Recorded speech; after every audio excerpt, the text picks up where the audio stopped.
There was a period between September of 1939, when France and Britain declared war on Germany over the invasion of Poland, and the spring of 1940, when the Second World War included very little, well, war. In fact, the period was so quiet that it became known as the Phoney War. But while the events of that period were overshadowed by the more violent years to come, it's not that nothing happened during that period. Things were happening, particularly at sea with merchant shipping.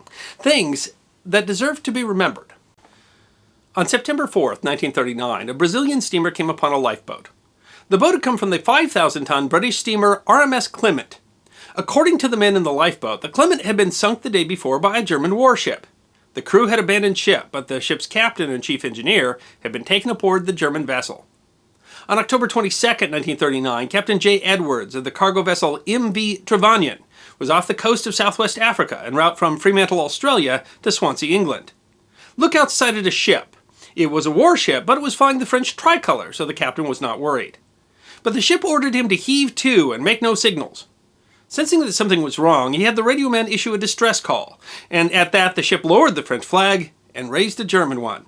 A German boarding party removed the crew of the Trevannion, and the ship was sunk. Around noon on December 2nd, 1939, the 10,000-ton Blue Star Line steamer Doric Star was some 600 miles from the island of St. Helena when a heavy shell splashed into the sea less than 100 yards off. The Doric Star had been outfitted with a 4-inch gun at the start of the war for anti-submarine defense, but before they could bring it to bear, the lookout identified the ship shooting at them as a battleship. It would have been suicide to try to fight it with their small gun. A launch came from the attacking vessel with a boarding party, and the crew were given 10 minutes to collect life vests, eating utensils, and belongings, and were removed to the German ship. The Doric Star was sunk with a torpedo. They found that the German ship was crowded with other British merchant mariners, all victims of the same German commerce raider. But the next day they met up with another ship, a German tanker called the Altmark, and many of those merchant mariners were moved to the Altmark, although senior officers of the Doric Star and other vessels, like the captain, the first officer, the chief engineer, were kept aboard the warship. The ship was large, mounting 11-inch guns. Officially a Panzerschiff, or armored ship, it was of the type the British referred to as a pocket battleship. It was the Deutschland-class vessel, Admiral Graf Spee. Hitler wanted Britain to agree to a separate peace, but Britain was insisting that he first remove his troops from Poland. Hitler was trying to push Britain to the peace table without provoking them further, so he had instructed his navy to begin commerce raiding on British merchant vessels. However, he had them do so under prize rules, which meant that before sinking a vessel, they had to evacuate the vessel's crew and ensure their rescue. But the Admiral Graf Spee's days were numbered, because the Doric Star had been able to radio its position before it had been captured, and from that information, a British squadron had been able to define where the pocket battleship would go next. Thus, the officers of the Doric Star and several other vessels were locked in 2 tiny rooms aboard the Admiral Graf Spee on December 13th, when they heard the unmistakable sounds of combat. The Admiral Graf Spee had run into more than a merchant vessel. In fact, Admiral Graf Spee was in the first significant naval battle of the Second World War, the Battle of the River Plate, engaged with 3 British cruisers, the York-class heavy cruiser HMS Exeter, and 2 Leander-class light cruisers, HMS Ajax and HM Achilles of the New Zealand Squadron. While the Deutschland class had been built to outgun any cruiser fast enough to catch it, Captain Hans Langsdorff had initially thought he was being engaged by destroyers. By the time he realized his mistake, he was in a fight with 3 cruisers. It was a bruising battle. Although their own lives were in danger, Captain Stubbs of the Doric Star and other merchant mariner officers reportedly cheered each time the British vessels scored a hit on the Admiral Graf Spee. Exeter was badly damaged, but the Admiral Graf Spee was doomed. A shell from Exeter had destroyed the Graf Spee's raw fuel processing center, leaving her with only 16 hours of fuel. With no friendly port in reach where it could make repairs, the Admiral Graf Spee could not make it home. The captain of the Achilles was surprised when the Graf Spee turned away, thinking the ship could have finished them off with Exeter nearly disabled. In fact, Langsdorff had surveyed the damage to his own ship and determined that it was no longer seaworthy. In a decision still questioned to this day, he made smoke and ran for the neutral port of Montevideo, Uruguay. By the rules of neutrality, a warship was only supposed to be allowed to stay in a neutral port for 24 hours, but Uruguay gave Langsdorff an extra 72 hours. Still, by treaty, if he stayed longer, his crew and ship would have to be interred for the rest of the war. Under orders not to let his ship be interned, Langsdorff, mistakenly convinced that the British had brought an overwhelming force to meet him, took the damaged Admiral Graf Spee to sea and scuttled the ship. The merchant marine officers that had been aboard the Admiral Graf Spee were released in Montevideo. Captain Langsdorff and his crew were to be interred for the remainder of the war, although Langsdorff himself committed suicide on December 19th.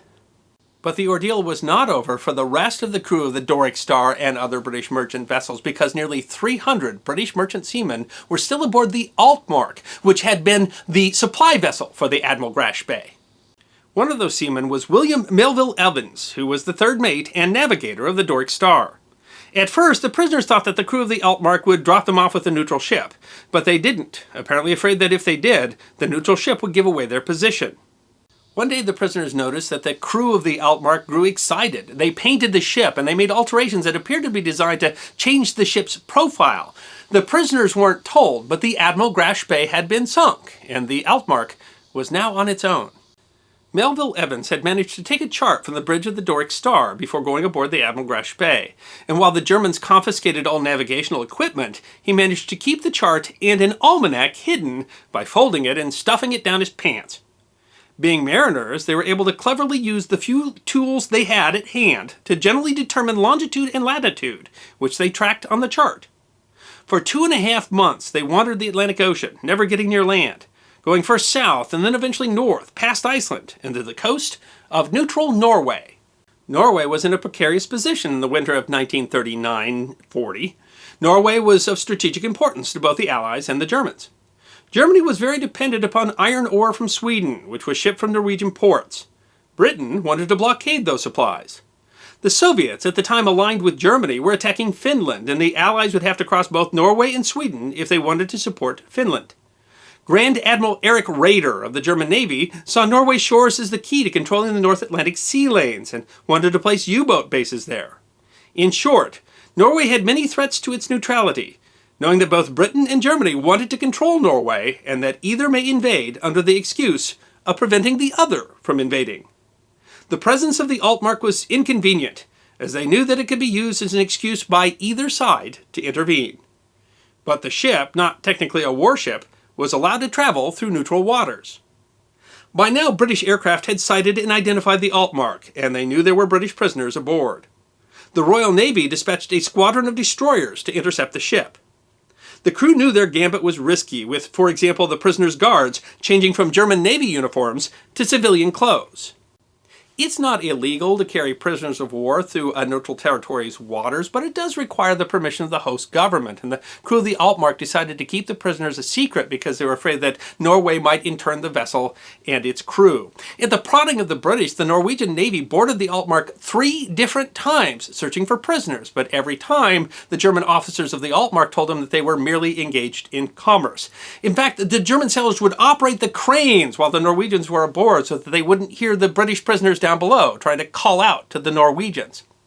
But in fact, those searches were only cursory. The Norwegians did not want to find prisoners. They had every incentive to let the Altmark pass through their waters as quickly as possible and without incident.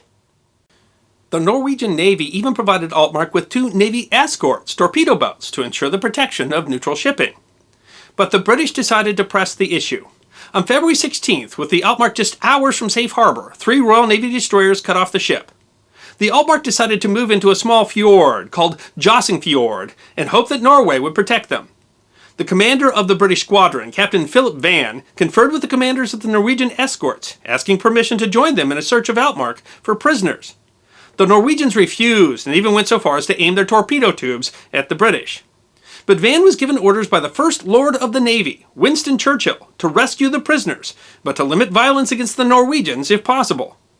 As the destroyer HMS Cossack approached, the Altmark tried to maneuver to keep them from coming alongside. Outgunned, the Norwegian vessels remained silent. A boarding party came onto the ship, where the Altmark crew offered a brief and uncoordinated resistance, in which 8 German crew were killed and 10 injured. Famously, the boarding party was said to have called into the hold, "The Navy's here!" though William Melville Evans claims to not have heard that line used, even though it became famous in the press. Both Norway and Germany protested what they saw was a crass violation of Norwegian neutrality. But Britain argued that the Altmark had gone hundreds of miles out of its way to travel through Norwegian waters, which would be an abuse of neutrality, and that they had lied about having prisoners on board. In fact, Melville Evans' chart was used as evidence to prove that there were prisoners on board all along. And while the legal argument about whether the British acted properly in the Altmark Incident has really got evidence on both sides, what is unquestionable is that the Altmark Incident moved up the German timetable to invade Norway. Hitler always planned to invade Norway, but commanders later argued that the Altmark Incident convinced him that the Allies would not respect Norwegian neutrality and caused him to move up his plans for fear that the Allies would act first. The German invasion of Denmark and Norway in April of 1940 marked the end of the phony part of the Second World War. The official explanation from Germany was that they invaded Denmark and Norway to protect their neutrality from an Anglo-French invasion. I hope you enjoyed this episode of The History Guy, short snippets of forgotten history between 10 and 15 minutes long. And if you did enjoy, please go ahead and click that thumbs up button. If you have any questions or comments or suggestions for future episodes, please write those in the comment section. I will be happy to personally respond. Be sure to follow The History Guy on Facebook, Instagram, Twitter, and check out our merchandise on teespring.com. And if you'd like more episodes on forgotten history, all you need to do is subscribe.